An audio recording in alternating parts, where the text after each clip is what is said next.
Buenas, ¿cómo le va? Muy bien. Bien. Acá, programa número 20. Programa número 20. Vamos avanzando. Vamos avanzando. Le damos la bienvenida a toda la gente que nos ve. Tengo un saludo muy especial para los muchachos de Berazategui, que se quedaron esperando que vos hables con algunos referentes. ¿Hablaste? Ah, mira. No, después hablamos en privado. Bueno. Hablé con la gente del municipio. Ah, sí, bueno, claro, bueno, sí. bárbaro, porque ahí tenemos una hinchada todos los sábados fenomenal. Sí. Así que un saludo muy fuerte para ellos y que se les solucione todo ese tema de las chicas del club, acosadas por algún miembro de la comisión directiva. Realmente que sigan pasando estas cosas. No, es increíble. ¿No? Es increíble. Bueno, vamos a tener un programa movido hoy, ¿no? Sí, un programa bárbaro, ¿no? Por un lado, seguimos analizando las elecciones y por otro lado... Y por otro lado, presentación de un libro de alguien que ya estuvo en el programa y una invitada nueva. Totalmente. A usted que le reclaman mujeres, hoy tenemos una doctora. Muy bien. Sí, vamos a presentarla. Preséntela. Nuria Kiniger nos acompaña. Ella es antropóloga, doctora, trabaja en la Facultad de Ciencias Sociales y también es investigadora del CONICET. ¿Cómo te va, Nuria? ¿Todo bien? Voy a sentar, hola, Sigal. Usted quede separado, Sigal. Va a crecer, Sigal. Sí, hola, Nuria. ¿Todo bien? ¿Qué tal? ¿Cómo les va? Muy bien. Estamos siempre inquietos, ¿no? Porque hay fenómenos en la política argentina, en la sociedad argentina, que se expresan en los momentos electorales. Estas elecciones, a mí particularmente, me ha dejado cierta sorpresa. Por un lado, un voto que se escapa por izquierda de la centroizquierda, modelo nacional y popular, y por otro lado, un voto que se escapa por derecha muy fuertemente, sobre todo en la ciudad de Buenos Aires, a través de las expresiones hoy republicanistas, en alguna medida patrióticas. ¿Cómo lo estás pensando? ¿Cómo lo estás viendo? Bueno, a mí me parece que es un fenómeno interesantísimo, la verdad. Por un lado, muy preocupante las elecciones de Chile del domingo pasado. También arman un mapa del avance de la derecha, de una derecha más ultraderecha que la derecha que veníamos conociendo, con mucha virulencia.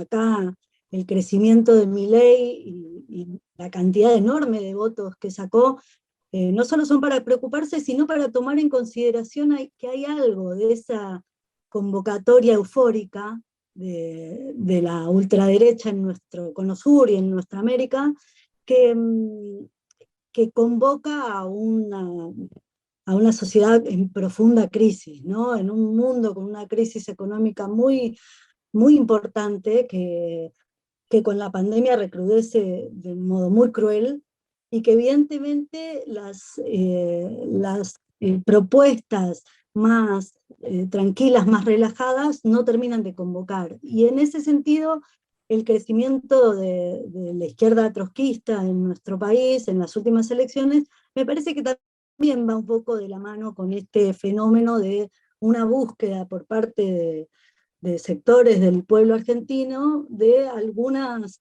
perspectivas más contundentes, si se quiere, ¿no? O ir resolviendo de algún modo, o propuestas que propongan, valga la redundancia, resolver o solucionar los problemas de manera más rápida, más profunda, más audaz, ya sea por ultraderecha o por izquierda, digamos. Me parece ahora, que vos no pensás, ¿cuál es la lectura antropológica que haces de un fenómeno, como el que dijo Eduardo, de avance de esa derecha digamos, con títulos realmente anarco-libertarios, realmente títulos que no tienen nada que ver con nada, pero que me parece que apuntan a la pérdida de crédito de la izquierda y del progresismo, y que mucha gente, sobre todo jóvenes, se suben a ese caballo antisistema de personajes, no, pero de personajes como Milei. ¿Cómo lo ves vos? ¿Cuál es la lectura que haces? Sí, así es. A mí me parece que una enorme desazón y una enorme incertidumbre entre todos nosotros, pero particularmente me parecen los jóvenes, respecto de cuáles son, digamos, las salidas, cómo se sale de esta pandemia y cómo sale el mundo y se reconvierte en un mundo mejor, digamos. Al principio de la pandemia, ustedes recordarán que había un montón de filósofos y analistas, antropólogos también, diciendo que salíamos de la pandemia en un mundo mucho más justo, mucho más igualitario, y evidentemente esto no está pasando. Entonces ese vínculo, digamos, entre la necesidad de ir hacia un mundo mejor, digamos, que sin lugar a dudas, después de haber transitado la crisis de la pandemia y estar, por lo menos en la Argentina y en la mayoría de los países del mundo, atravesando tantas dificultades económicas, pero tantísimas, digamos, en la Argentina tenemos 50% de trabajadores en negro y entre desocupados y en negro, digamos, haciendo ese caminito de precarización que lamentablemente cada tanto estamos acostumbrados ya hace como 40 años. Y me parece que volver a esa escena en donde la situación económica, la situación de las familias, la perspectiva de futuro no aparece, bueno, estos discursos incendiarios son de algún modo un bastón de donde agarrarse. Bueno, hay alguien que está gritando, hay alguien que está diciendo que los otros hacen todo mal, y hay alguien que está diciendo además con muchos insultos, con muchas malas palabras, a los gritos, que hay que transformar lo que hay. Ahora, sí, sí. No, que esa transformación, digo, que uno tenga conciencia por el análisis de la historia, por el análisis de la política que efectivamente proponen. No sé, el otro día, insisto con lo de Chile, porque es escalofriante realmente, son escalofriantes los discursos de la ultraderecha, del candidato y de los diputados electos, que dicen de manera, sin ponerse colorados, que las mujeres tienen que estar en la casa, que las Fuerzas Armadas tienen que recuperar su poder, que por supuesto no puede haber aborto legal, que no puede haber hasta ley de divorcio, digamos. Es un retroceso desde el punto de vista de los derechos civiles y un avance de la concentración económica y del poder económico con una legitimidad tan clara que, bueno, que en algún punto quienes lo escuchamos así, quienes le prestamos atención en esos términos, esos discursos incendiarios no nos conmueven en lo más mínimo. Sin embargo, evidentemente, quienes también pensamos esto, estamos teniendo algunas dificultades para proponer un futuro mejor, ¿no? Y me parece que ahí está la escena completa. Iba a plantear eso, porque yo entiendo que hay un problema objetivo con la crisis económica, con los desocupados, con el salario que normalmente viene corriendo detrás de la inflación. Eso genera malestar, mal humor, decepción. Pero yo lo que percibo, y quizás la base sea esa, es que la política ha dejado de enamorar, la política ha dejado de entusiasmar, y eso es peligroso como instrumento de cambio, porque yo digo, la verdad es un tipo de política, la izquierda trotskista o la derecha autoritaria de Milei, es una política. Ahora, yo siento que es una política que no te lleva a construir mayorías y mucho menos a transformar las realidades en beneficio de las mayorías. Yo históricamente he formado parte más bien de sectores testimoniales de la política hasta que llegó Néstor Kirchner a la Argentina y me subí en el pre-kirchnerismo con mucho entusiasmo. Pero uno, la verdad, siempre trabajó con un imaginario. El imaginario, la sociedad puede. La sociedad se organiza y participa, puede. La política es el instrumento para que la sociedad pueda. Digamos, ¿esto se está perdiendo o se puede recuperar o no se ha perdido y yo estoy equivocado? A mí me parece que no está todo perdido, digamos, que no está perdido. Yo creo que sobre todo para el pueblo argentino la política sigue siendo el idioma en el que nos comunicamos. Me parece que hay algo de eso entre nosotros y nosotras. Sin embargo, también creo que desde la dirección del Frente de Todos, desde la presidencia, la vicepresidencia, esto de insistir en poner el foco exclusivamente en el acuerdo con el Fondo Monetario Internacional para desplegar la política o el programa político con el que luchamos para sacar al macrismo y para que Alberto Fernández asumiera, digamos, supeditar a lo económico las políticas, me parece que efectivamente nos devuelve a un escenario muy complejo. De hecho, la discusión con el Fondo Monetario Internacional, el gobierno la está llevando adelante como si fuera un asunto económico y no como si fuera un asunto político, digamos. Alberto en algún momento planteó que había que hacer una investigación respecto de la toma de deuda del macrismo, pero después quedó en el olvido, digamos. Si hay algo de esto, digamos, de poner sobre la mesa las implicancias del acuerdo con el Fondo Monetario Internacional. Macri lo dijo también sin ponerse colorado, que era para fuga, digamos, que todo el acuerdo había sido para fuga. Con lo cual, si Macri es capaz de decir en términos políticos, este es mi plan, yo tomo deuda por millones y millones de dólares para configurar determinado país, me parece que la respuesta nuestra tiene que ir también por ahí. Y en ese punto creo, en primer lugar, que esto que decía antes, que no hay que dejar supeditada la política al acuerdo con el Fondo Monetario Internacional, y esto implica recuperar los resortes del Estado, digamos, y eso se puede hacer incluso mientras negociamos, investigamos la toma de deuda y negociamos con el Fondo Monetario Internacional para salir de esta situación, digamos. Eh, por eso decía antes lo del trabajo y el empleo, ¿no? La situación de las trabajadoras y los trabajadores. Porque de algún modo ese es el corazón del conflicto económico, y la resolución de eso no puede volver a ser insistir otra vez con, bueno, un blanqueo, un salario general, digamos. Hace falta que el Estado recupere la iniciativa en empresas del Estado.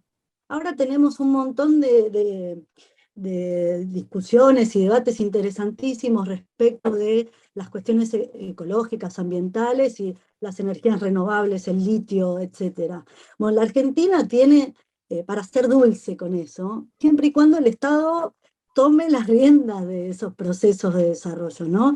Y para eso ni siquiera hace falta cerrar el acuerdo con el Fondo Monetario Internacional.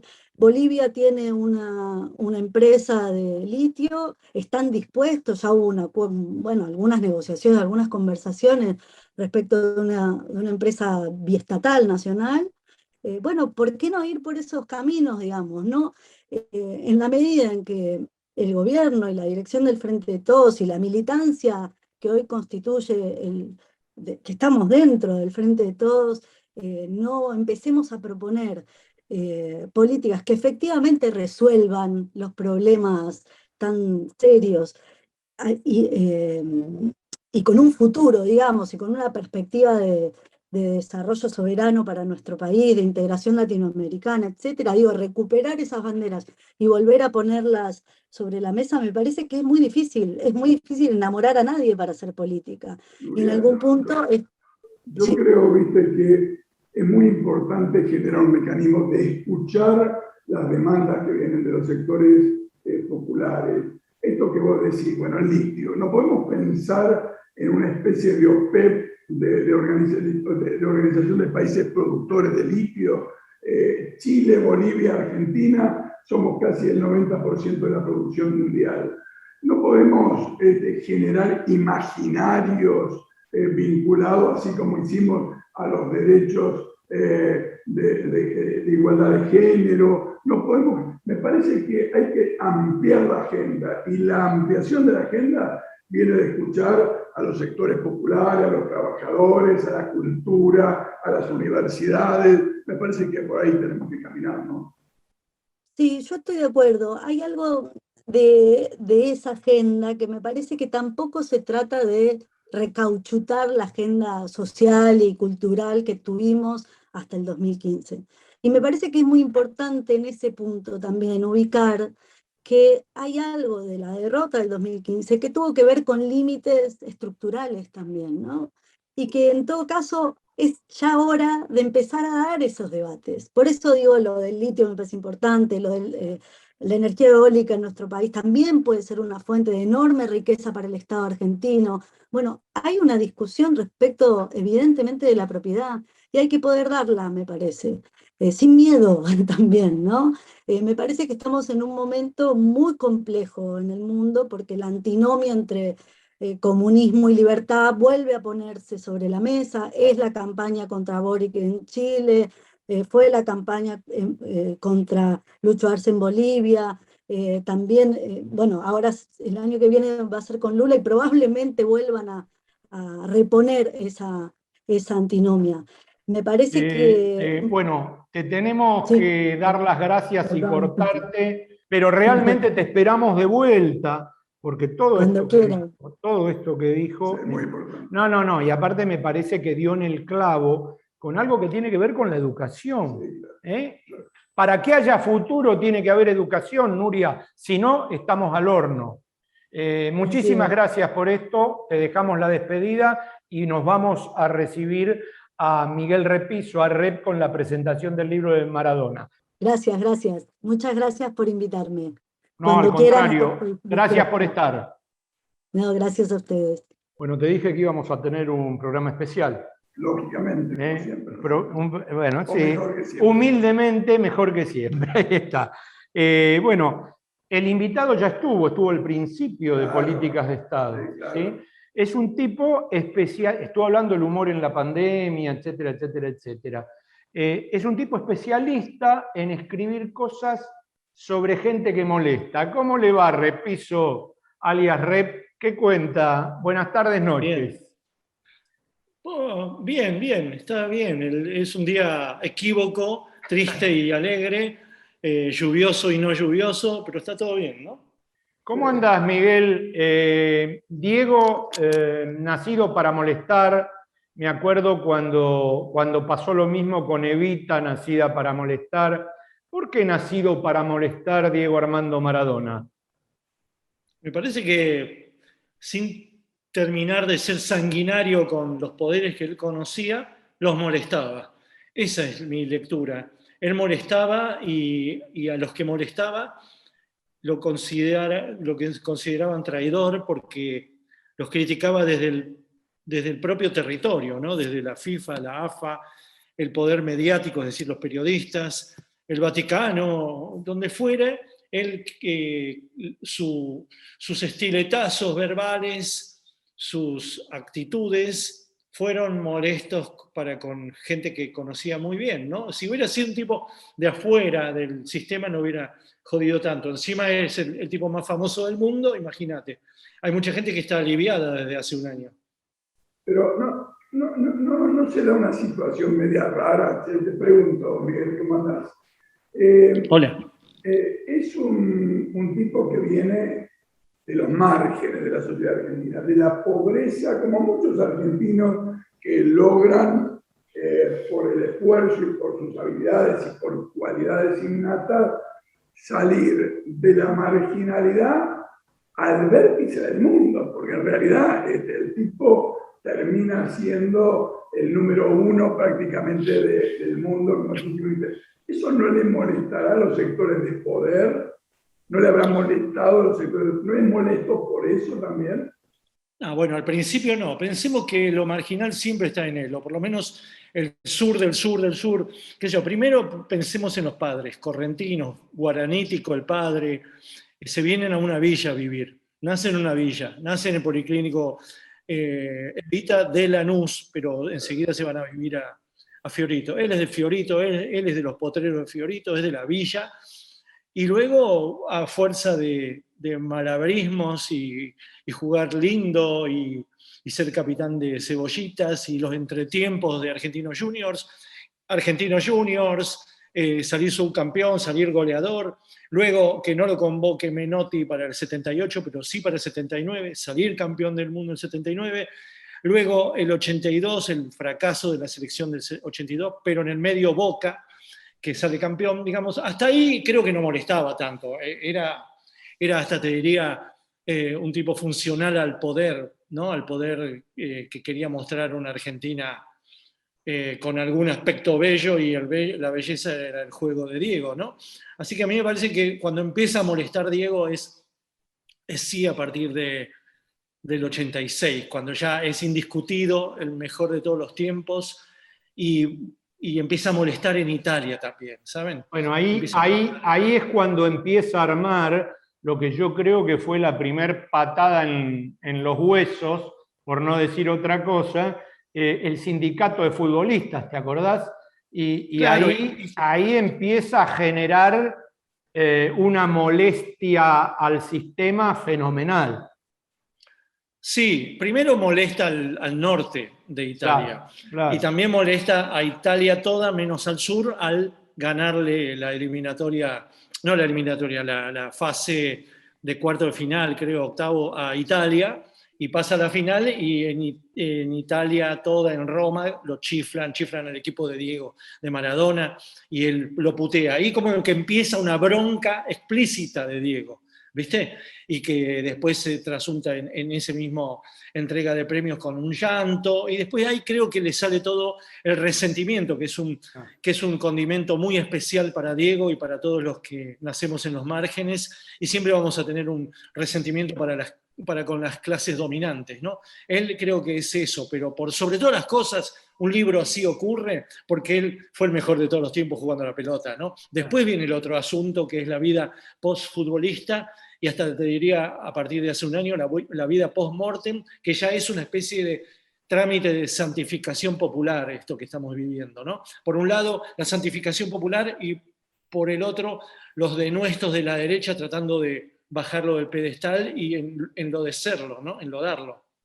Sí, porque encima era zurdito, ¿no? Claro, encima era zurdito.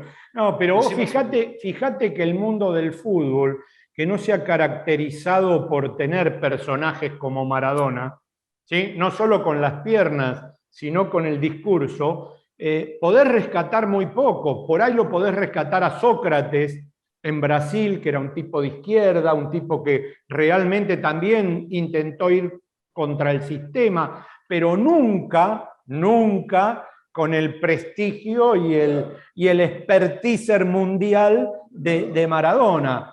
Yo creo que el sistema se lo cobra con Julio Grondona a la cabeza, y eso lo hablábamos con Fernando Signorini hace 15 días, ¿te acordás? Se lo cobra en el Mundial de Estados Unidos. Totalmente, sí, yo estaba justo ahí de corresponsal de página, y fue una lágrima absoluta en un país nada futbolero, ¿viste? Yo creo que no hubo quilombo popular en Estados Unidos porque nadie le da bola al fútbol, ¿no?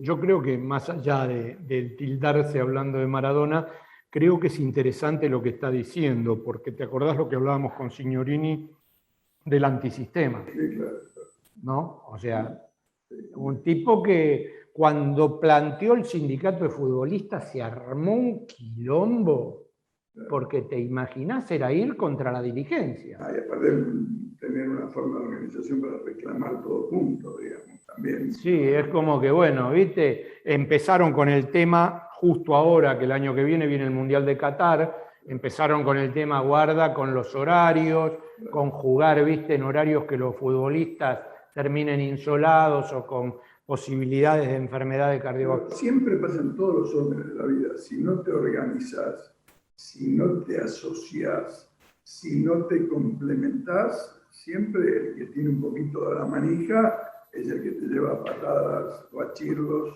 en el... ¿no? Sí, bueno, por eso cité a Sócrates. Sócrates era un tipo marcadamente de izquierda, claro. Pero aparte un jugador de la hostia, jugador de la selección brasileña, jugador del San Pablo, uno de los equipos más poderosos de Brasil, claro. Y el tipo, ¿viste? Salió con un discurso, sí. Pero no era Maradona. Maradona, por otra parte, tuvo interlocuciones muy importantes, ¿no? Y él disfrutaba de su relación con Fidel, Sí, sí. de su relación con Chávez, Sí, de sí, su sí. relación. Yo creo que era. Él sentía que venía de abajo, pero que podía ser un igual. Y eso no es muy común. No, y después uno dice, más allá de las contradicciones, estábamos hablando con Eduardo de que era un igual, pero era diferente a los demás jugadores, ¿no? ¿O me equivoco? Sí, yo me quedé ahí colgado con el tema del sindicato.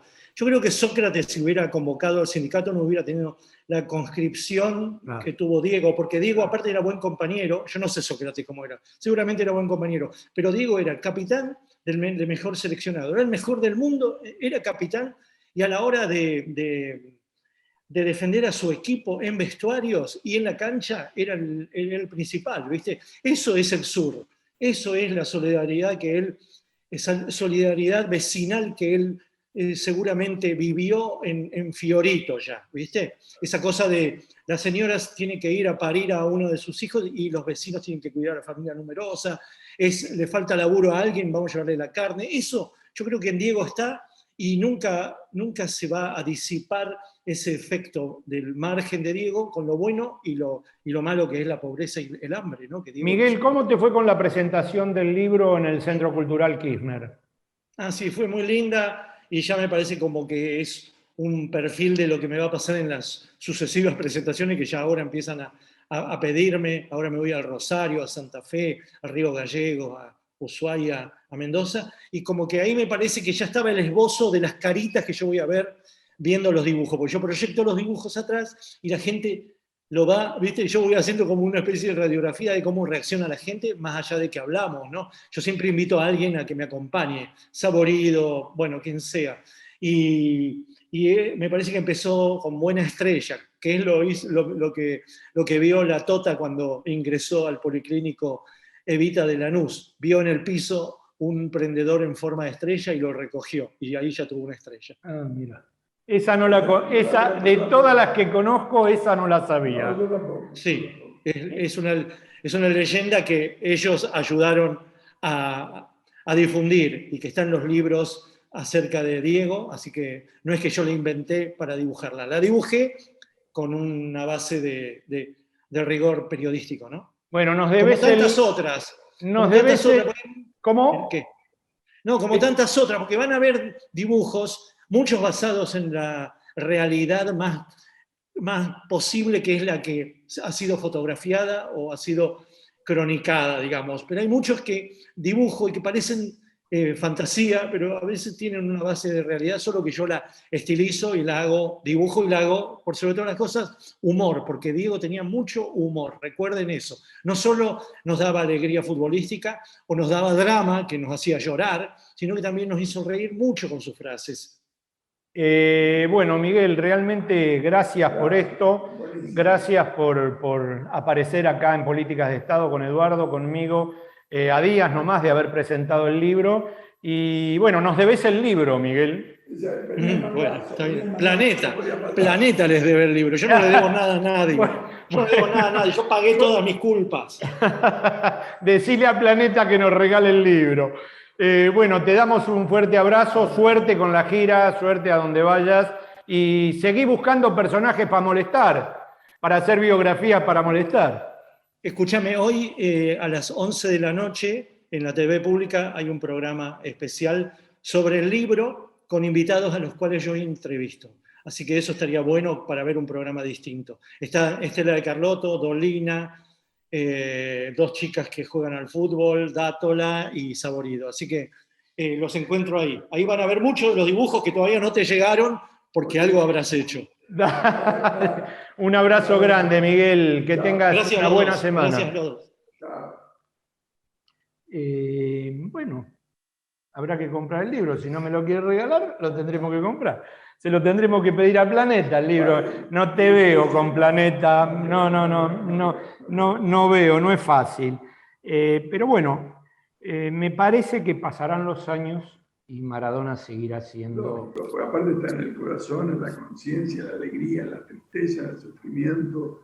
Es un poco una síntesis de lo bueno y también de lo complicado que a veces somos los argentinos. Bien, seguimos con el programa.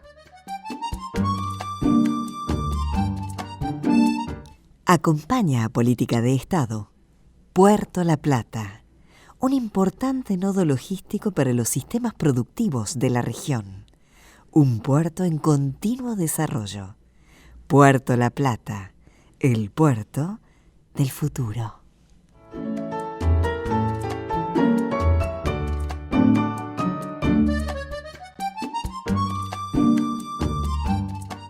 Bueno, ¿hay elecciones? Hay elecciones. No solo en la Argentina. Hay elecciones, ya hubo. Obviamente el panorama me parece el panorama del continente, el panorama, como decís vos, regional, qué mejor que Ricardo, que es amplio, es todoterreno, juega en toda la cancha. ¿Qué pensás, Ricardo, de lo que está pasando en Ecuador, lo que está pasando en Brasil, lo que está pasando en Perú, Chile, y siguen las firmas? Bueno, yo creo que lo que está pasando, es decir, me voy a referir a que se están produciendo fenómenos políticos en la región que tienen una característica, son heterodoxos, es decir, no hay una orientación única, hay, como el caso peruano, como el caso ecuatoriano, digamos, donde o como puede pasar en Chile también, la resolución política, la solución, entre comillas, política que se adapta a la coyuntura tiene un signo contrario entre una y otra. Es decir, no hay una marcha homogénea de la región hacia una determinada parte del horizonte ideológico, sino tenemos tendencias hacia el progresismo, a restauración de lo que fue el progresismo en la región, y tenemos por otro lado tendencias hacia la derecha. Yo creo que eso tiene que ver, a ver, ¿cómo explicar esto, no? Creo que eso tiene que ver primero con una crisis generalizada, que es la plataforma de la región, es la crisis generalizada de la desigualdad y la crisis socioeconómica que vive estructuralmente, históricamente América Latina, agregado con el tema de la pandemia, que en realidad lo que hizo fue agudizar más todo lo que es los indicadores socioeconómicos puestos en negativo. La pandemia hizo eso, sumado a que la pandemia también generó una demora en la obtención de la tasa de ganancia de parte de la burguesía o de parte del empresariado. Entonces lo que está pasando ahora, que está pasando en la Argentina, también está pasando en Estados Unidos con la inflación y está pasando en América Latina, es que hay como una puja distributiva en la cual los sectores empresarios, los sectores de la burguesía,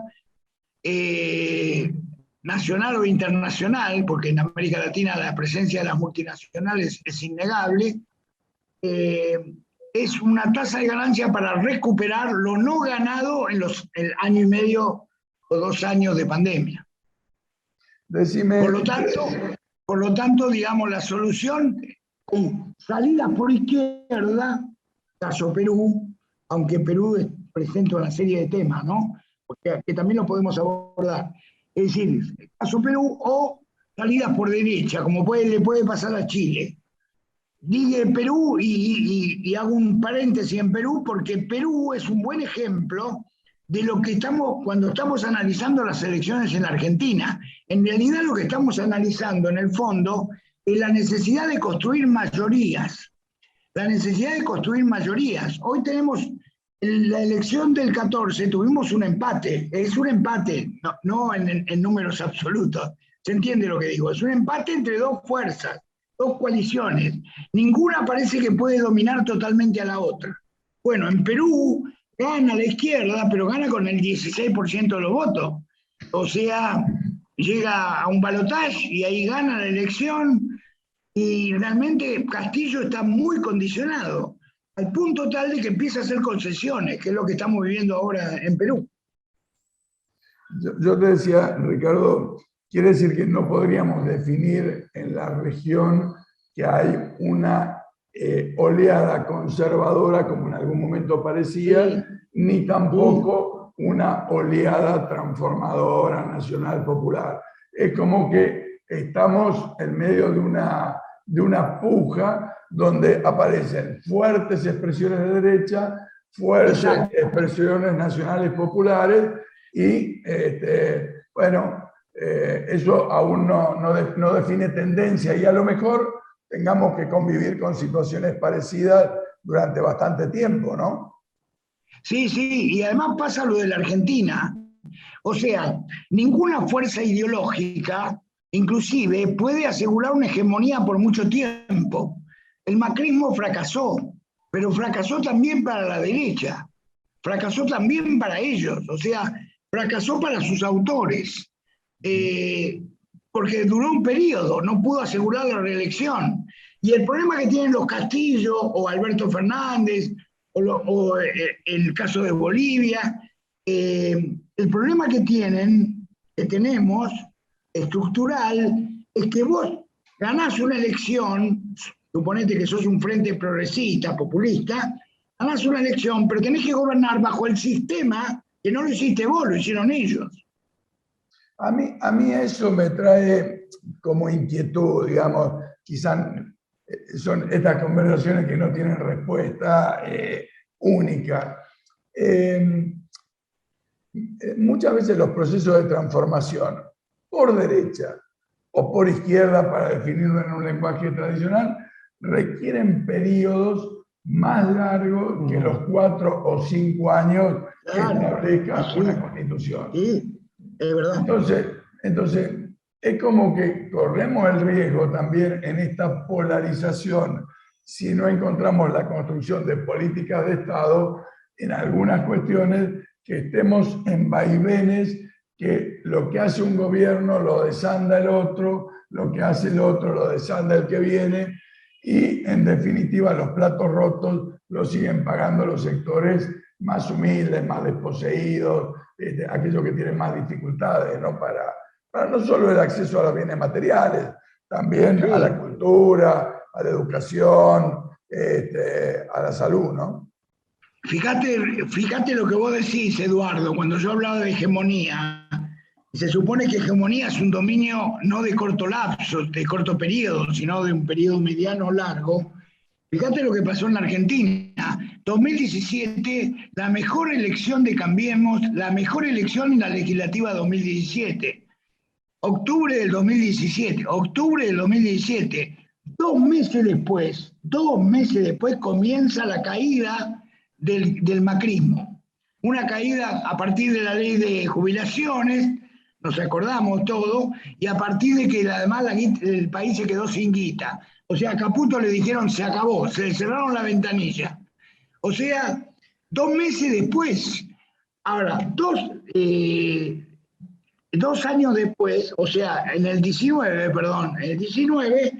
es castigada la gestión de Macri, gana el Frente de Todos. Es castigado Macri y sus resultados negativos. Bien, 2 años después de asumir Alberto Fernández, es castigado el oficialismo, es decir, el Frente de Todos. O sea, fíjate vos los tiempos son muy cortos, donde la opinión pública inmediatamente actúa sobre la gestión. Sumado al problema de la pandemia, imagínate, o sea, no te da tiempo prácticamente. Ahora Alberto Fernández dice, bueno, 2 años, segundo periodo de gobierno, bueno, veremos, pero 2 años es muy poco. Muy poco. Ahora, hay un tema vinculado a estas cuestiones que dificultan, como decíamos, los procesos de transformación. Ahora, ¿dónde se pueden establecer denominadores comunes? ¿En los parlamentos? ¿En el diálogo interpartidario? ¿Se pueden encontrar algunos puntos de intersección en esto?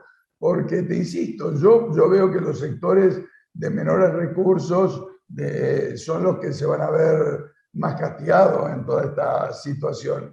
Y tampoco podés violar las normas constitucionales, la vida democrática, como a veces está en la tentación de algunos gobiernos de izquierda, ¿no?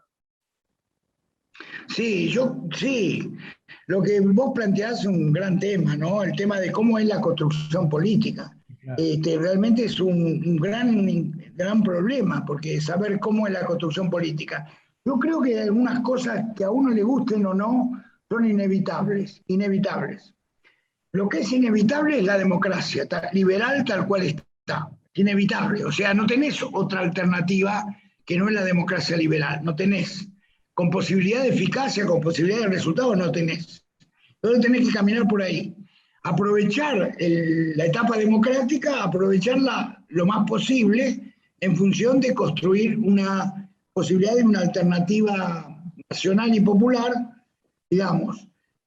Por otro lado, cada una de estas cosas que digo están hoy en cuestión o hay que discutirlas. Si digo nacional, no estoy diciendo, yo hablo de mí, no estoy hablando de nacional cerrado al mundo. Imposible cerrarse al mundo. Es imposible. Es imposible negar la globalización.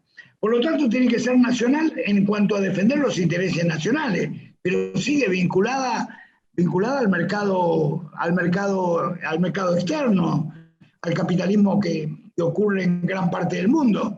Después uno tiene que ir encontrando las variantes en función de la organización y relación de fuerzas que vaya constituyendo, sin duda los sectores populares. Pero no dejaría de mencionar, y esto que voy a decir es discutible, pero me parece que no se puede dejar de mencionar en algunos países, caso Argentina, la existencia de la clase media. La existencia de la clase media. Por lo tanto, es importante también incorporar lo que estamos hablando de las pymes, la pequeña y mediana empresa, los pequeños agricultores, la cooperativa, la economía social. Cuando digo economía social, no estoy hablando de las cooperativas de trabajo solamente. Estoy hablando de las cooperativas que ya existen, como una alternativa productiva de empleo y producción. Yo creo, me parece, no sé ustedes qué piensan, que la dirigencia política argentina y la dirigencia social no le prestan suficiente atención. Se le presta atención como ambulancia. Sale la ambulancia a rescatar la pobreza.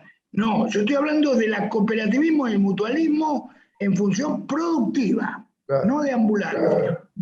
Bueno, ese tipo de cuestiones lo planteó en el discurso Alberto Fernández, que hay que transformar la forma de organización que hoy existe en productiva para dar respuesta a la formalización también del trabajo, ¿no? Y Ricardo, digamos, esto que empezamos hablando ahora, ¿cómo ves vos esta pérdida de, no sé si de identidad o de fuerza de los gobiernos populistas o progresistas en América Latina ante el avance de la derecha en Europa, que es absolutamente notable? No es solamente un país, ya son varios los que tienen gobiernos absolutamente autoritarios y de derecha, y que no creo que precisamente le den demasiada bola al que menos tiene, ¿no? Sí, exactamente, y que además tiene una entidad seria. A mí cuando me preguntan por Milei, me preguntan todos los días y varias veces por Milei, contesto lo siguiente: yo no le doy tanta importancia a Milei. Digo, ahora si estuviera en Ámsterdam, o estuviera en Budapest, o estuviera en Madrid, sí me preocuparía Milei, porque tiene que ver con lo que vos acabas de plantear. Hay un anclaje importante de la ultraderecha en parte de Europa. Polonia, Hungría, Rumania, exacto, Vox. Exacto. O sea, no estoy hablando ni hablar de Lituania, Ucrania, etcétera, etcétera, claro, etcétera, que eso ya me supera porque está demasiado, claro, lejos esas realidades, pero hay un avance, ¿no? Sin duda, y además frente a eso, Milei, con todo respeto, me parece una especie de alguien que hace stand-up, que hace espectáculo nada más, ¿no? Esperemos que sea así. Poder hacerlo en el Congreso. Ahora, es preocupante que un 16-17% de los porteños voten por el stand-up, ¿no? Ahora... No, sí. ¿Sabés por qué votan por Milei? Y te digo, bueno, ya lo hablamos la otra vez. Hay un voto a Milei también en los sectores de bajos ingresos de la ciudad de Buenos Aires. Claro. ¿Sabés qué? Hay un voto a Milei, hay los sectores pobres, porque siente que la política no les da suficiente bola, los ha abandonado. Claro. Están enojados con la política, claro. Pero Milei en el mundo sí me preocupa. Los Milei en el mundo, en Europa, sí me preocupa mucho. Pero no es un tema, Ricardo, solamente argentino. Mira, yo tengo muy presente que si Lula hubiera sido candidato, no recuerdo ahora si fue 2016, 2017, todas las encuestas decían que ganaba las elecciones. Lo enjuiciaron, lo detuvieron y termina ganando Bolsonaro, que es una especie de Milei brasileño, o Milei es una especie de Bolsonaro argentino. Entonces, es como que el voto, digo esto sobre todo para los que venimos de una cultura más tradicional, el voto, después de 40 años de democracia, no es algo que solamente es una camiseta. Soy radical, soy peronista o ahora soy amarillo.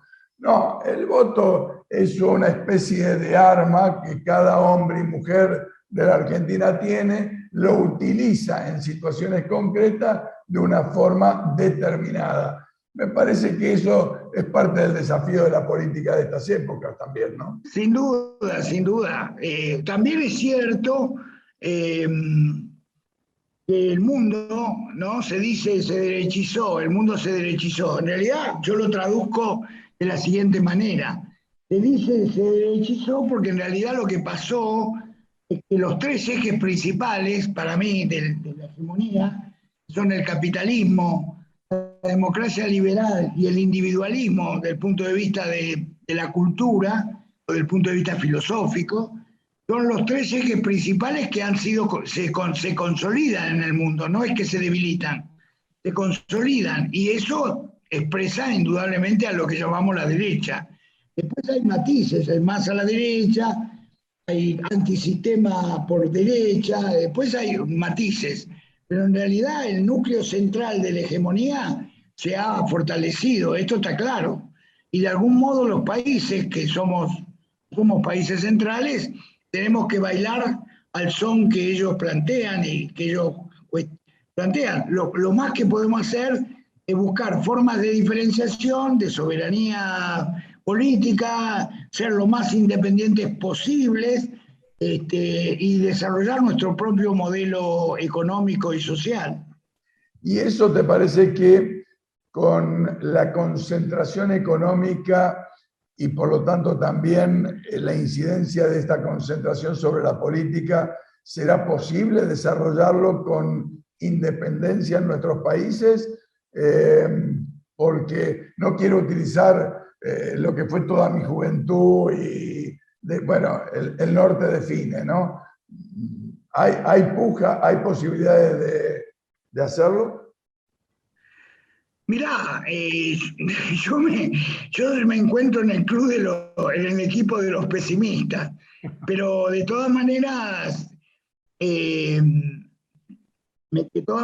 pienso que, es decir, es lo que decía Gramsci, ¿no? Soy pesimista de la razón. Soy pesimista de lo racional, de la razón, pero soy optimista de la voluntad. Yo también soy optimista de la voluntad. Tengo voluntad de que esto no sea así. Ahora, si me pongo a razonar, es indudable que este es un momento diferente al siglo XX, y es un momento más bien de retroceso que de avance. Bueno, Ricardo... Vamos a empujar por la voluntad. Sí, por el voluntarismo. Ricardo, muchísimas gracias por estas charlas y bueno, quedamos como siempre al habla para seguir auscultando la realidad desde el voluntarismo o desde donde podamos, digamos, ¿no? Chao, gracias. Gracias a ustedes, Chao. Bueno, programita. Sí, señor. Programón, programita. ¿Sabés que es el 20, no? Me equivoco. ¿Es el 20? De política de Estado. Ah, no llevaba la cuenta, pero debemos andar por ahí. El 20. Mire cuando lleguemos al 300. ¿Cómo hacer? ¿Por qué no? Claro. Y vamos para arriba, ¿eh? Vamos, ¿no? Vamos, sí, avanzamos. Sí, señor. No diga vamos por más que trae mala suerte, pero no, realmente, bueno, Ricardo, Miguel Rep, la doctora, la antropóloga, realmente de primer nivel, ¿no? Yo quisiera saber cuántos programas en la televisión por cable, en la abierta no digo porque realmente no miro, pero en la televisión por cable tiene el nivel de invitados que venimos trayendo. No, venimos muy bien y viene creciendo también los comentarios. La verdad, yo me siento muy cómodo y muy satisfecho con la experiencia que estamos haciendo. Espero que quienes nos acompañan, nos miran, nos siguen, nos comentan, nos reclaman, nos dicen, continúen acompañándonos. Esta vez tengo, me gustaría leerlo, porque realmente me pareció de primer nivel, que lo saludan a usted, no sé si lo conocen, no lo conoce, pero como dijo Miguel, la anécdota de la madre de Maradona, el doctor Carlos Frasco. Gracias, Ariel, Eduardo, excelente programa. No sabía que se había incorporado Sigal, viejo zorro de la política. Lo de viejo está de más. Lo de viejo está de más. La boludez que viejo, joven, no. Coherente y recomendable, dice. Mire todas las cosas que dice de usted.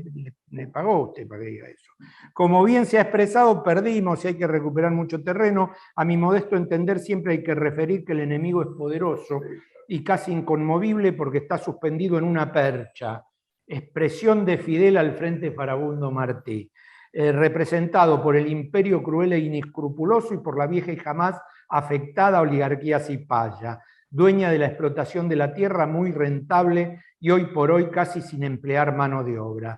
La clase media, soñando en vano con pertenecer a los descriptos, se suma al racismo, al clamor por el exterminio de morochos, con gorrita y se escandaliza hablando de la corrupción y paralelamente va de impuestos, coimea, recibe sobres abultados y ainda más. Llegué a director ejecutivo de mi querido Hospital Evita de Lanús durante 4 años, hasta que ganó Heidi y antes de que lo pidiera Tamaña Hiena, renunciamos como correspondía. Abrazo para los dos. Buenísimo. Nos vamos. ¿Le gustó de cierre? Hay que invitarlo. Evita no era donde había nacido Maradona. Claro, claro. Hay que invitarlo a Carlos Frasco. Chau. 7 y 517 de Flow. Hasta el próximo sábado. Y por YouTube, ¿eh? Y por YouTube.